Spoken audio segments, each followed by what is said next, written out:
So far, we've been working with text that follows the basic flow of text in a word processing document, that being left to right and top to bottom, or something known as inline. Even though we may still want to follow the basic flow, sometimes we simply want to space or align our text a little bit differently within a line or even across several lines. In the days of typewriters, tabs were used to accomplish this, as well as almost all other layout that required unique spacing, including trying to emulate columns. Technology has progressed a lot since then, and there are actually several tools that we can use now to accomplish these types of things, including actual tables, which we'll talk about in Chapter 6. But still, tabs play an important role in the use of Word for many people. What I've found, though, is that people get very frustrated trying to use tabs, and it's primarily because they don't understand exactly how they work, or the basic fact that they apply to paragraphs and not lines of text. So I like to take a little bit of time to explain them, describe what options we have, and make some recommendations so that you can use them effectively without the stress. So let's start by finding some text that should be tabulated. Now, instead of having to work through this entire document trying to find it, we're going to use the find command, and I'm going to evoke that using the find shortcut, which is Control F on the keyboard. This brings up our navigation pane. I'm going to go ahead and press my backspace key to get rid of what was already there, which was the selected text. And we're actually looking for a title that starts with Workforce Education.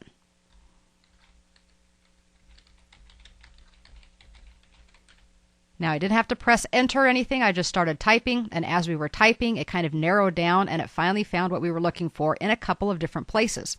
We can not only see that in the actual navigation pane, we also can see it in the document. And of course, I have also marked some things in the document to identify what we're supposed to be doing, and we want to click before the one that says tabs. Now that we found it, we can go ahead and close the navigation pane. And just in case you're curious, we can notice on the status bar that we are on page 9 of 19 in the actual document itself.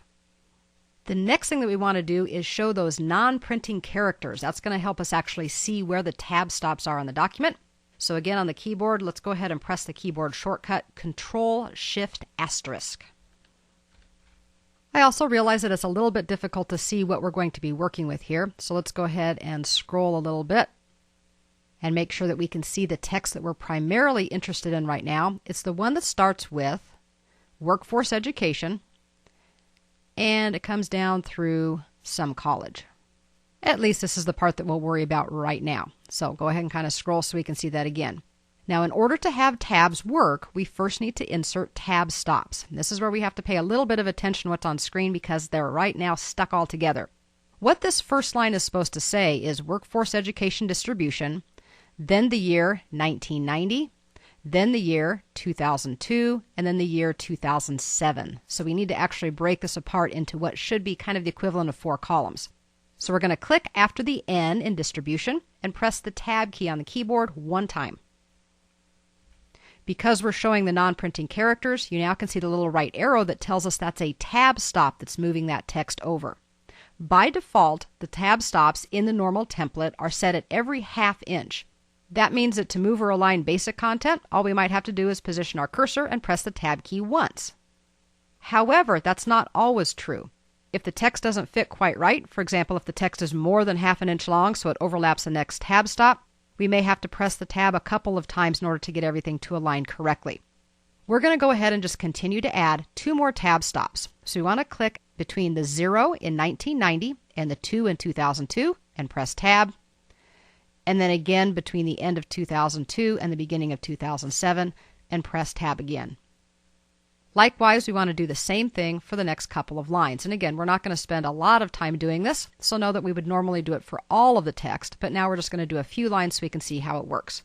After the word graduate, this one's kind of hard to see, but the first number is 54,156, tab, 84,402, tab, and 95,964. Last line we'll worry about, some college, no degree, after the word degree, after the number 50,629, and after the number 77,276. Okay, so this is what we get when we get basic tabs, and we can see how in this instance the space between the end of the text and the next ½ inch was very, very small, and for some of them, of course, the space between the default tab stops was very large. The problem is, even though all of this text has only one tab stop in between each entry, they don't line up. 1990 is way over here, but the number for it is over here, and then again back over to the right. So we haven't quite fixed it yet. But we have used the default tab stops, and we've kind of set up the document to be ready to create some custom tab stops. While it is true that we could come up to some of this text and press our tab consecutive times, I'll go ahead and do that now. I would have to press it once, twice to get it aligned. But still, the other problem we have is these are left aligned, and maybe I want them center aligned or something different. So let's use the backspace key to get rid of the extra tab stops. When we get ready to create custom tabs, it's kind of an interesting way to do it. But I prefer to use the ruler because it's visual. I can look at my content, place the tabs where they look right instead of having to know an exact measurement. It's also just faster. Default tab stops don't show up, but manual ones do on the ruler. When we set manual tab stops, all of the default stops before the manual tab stop are removed. We don't have to do anything about it, we're just going to add the new ones in. Now there are actually 4 main types of tabs that we can set, and one kind of special one. We set those by going all the way to the far left edge of the ruler. Little box over here kind of looks like an L at the moment. That's our first tab stop. It is a left aligned tab. And that's basically what we had here when 1990 and 54,156 were lining up along their left edges. If we click this little button, it changes. The upside down T is a center aligned tab. If we click it once more, the backwards L is a right aligned tab. And one more time gets us a decimal aligned tab. The decimal aligned tab is perfect for numbers where we want them to align along their decimal places, even though they may not be the same widths. Sometimes people try to align them along the right, but since zeros are a little bit fatter than ones, the numbers just don't line up right. So the decimal aligned tab is always going to be the best choice when you're aligning columns of numbers. There are a lot of different ways to work with this, but I'm trying to tell you the way that I have found easiest and the way that I think is going to be less frustrating. Personally, I prefer to type the text first, like we've done, set a single tab stop, one and only one tab stop between our text, and then we'll go ahead and set the tabs. As I said, you can do it kind of in different orders and even including new paragraphs, but I think this is the visual, easy way to do it. So let's start by selecting everything that we want to apply the tabs to. In this case, we're going to do just these 3 lines of text, and you do need to make sure that you include the paragraph marker after the last line of text. Remember, tabs apply to paragraphs, so we have to select the text and that last paragraph mark in order for it to apply. If we recall, what we know about the paragraph marker is that if we set tabs for a paragraph, then press enter and go ahead and add some more text, the tabs are going to carry over to the next paragraph as well. But like I said, I like to type the text first and then apply the tabs so I can see it and make sure it's all correct for everything. Otherwise, you have to go back and do way more tweaking. All right, so what do we need to do? Well, we need to take a look at our text first, and we have to remember that the very first piece of text we have has nothing to do with tab stops. The very first pieces of text, workforce education, high school graduate, and some college no degree, are actually aligned based on the left margin or the left paragraph indent. The first tab stop we're going to worry about is for 1990, 54,156, and 50,629. Now, these are all numbers, but they're kind of different lengths, so I'm thinking that maybe a center aligned tab would be good. So we're going to go back to that little marker indicator, and we're going to click on it until it comes back to the upside down T, that one right there. Now, visually, we're just going to decide where we think these things will line up best. We know that 1990 is the closest to its previous text, so we'll kind of use that one as our benchmark.